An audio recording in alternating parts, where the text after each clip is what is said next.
Hello students, I am Navdeep Kaur, Assistant Professor, PG Department of English, Cultural Studies and Foreign Languages, Khalsa College, Patiala. This video lecture pertains to an introduction to translation studies. First of all, let's have an idea that what is translation.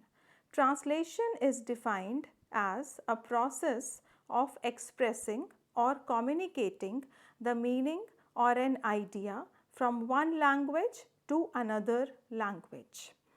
Translation is a process which can be defined as rendering the meaning from one language, that is source text, to that of the language of translated text, that is target text. The process of translation can also be defined as rendering the ideas, transferring the central underlying theme of the original text or of the source language to that of the target language text. Now let's have an idea that what are the chief aims of translation studies. The chief aim of translation is to maintain the central underlying idea of the original text intact in that of the translated text. Its aim is to keep the soul of the source text alive in the target text. Translation also imparts the original idea and tone. It should convey the deeper message of the original text in the translated text. It should present the thematic perspective of the original text. It must keep in view the social, cultural and linguistic differences between the two languages, the language of the source text as well as the language of the target text. Translator's chief aim is to follow the concept of fluent strategy in target text. Fluent strategy is defined as the technique of providing continuous flow of ideas from the source text to the target text during the process of translation.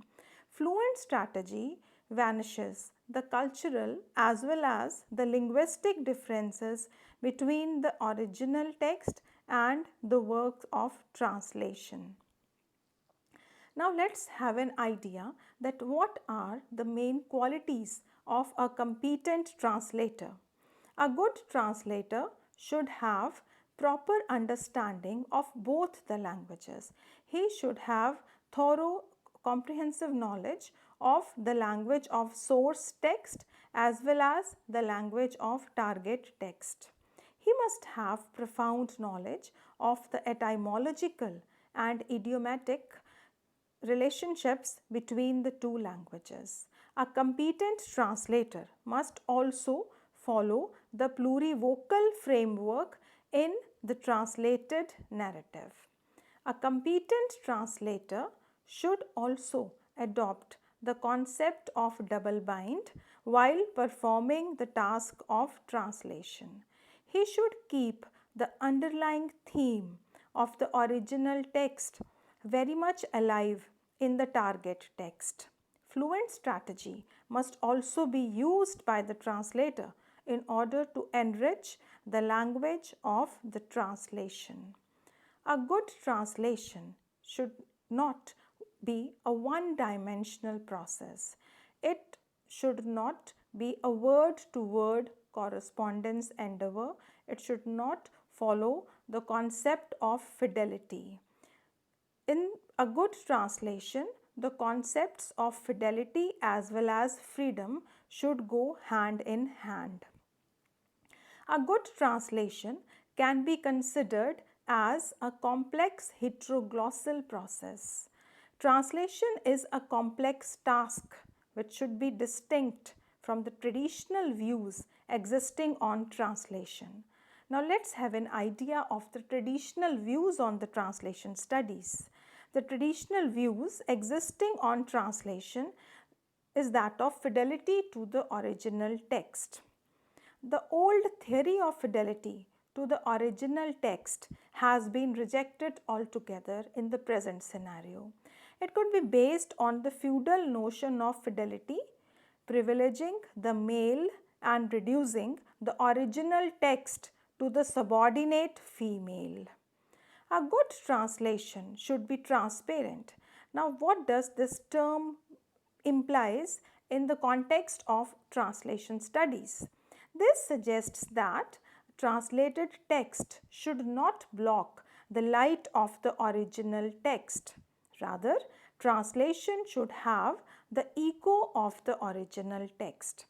Target language text should present the underlying idea or the deeper soul of the original text. Now, a very prominent, eminent theorist of translation studies is Walter Benjamin.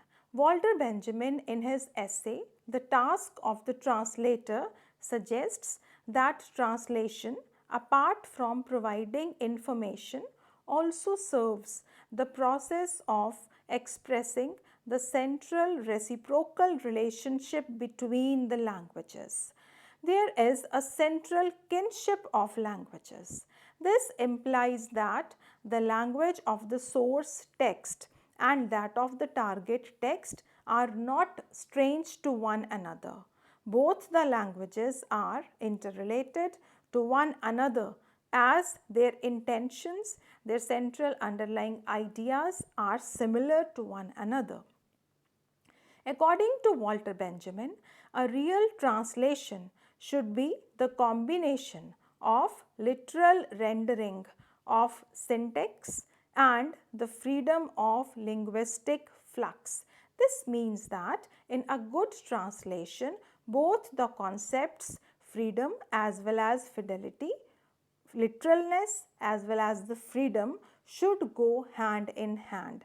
There should be a kind of proper balance between the two in case of a good translation.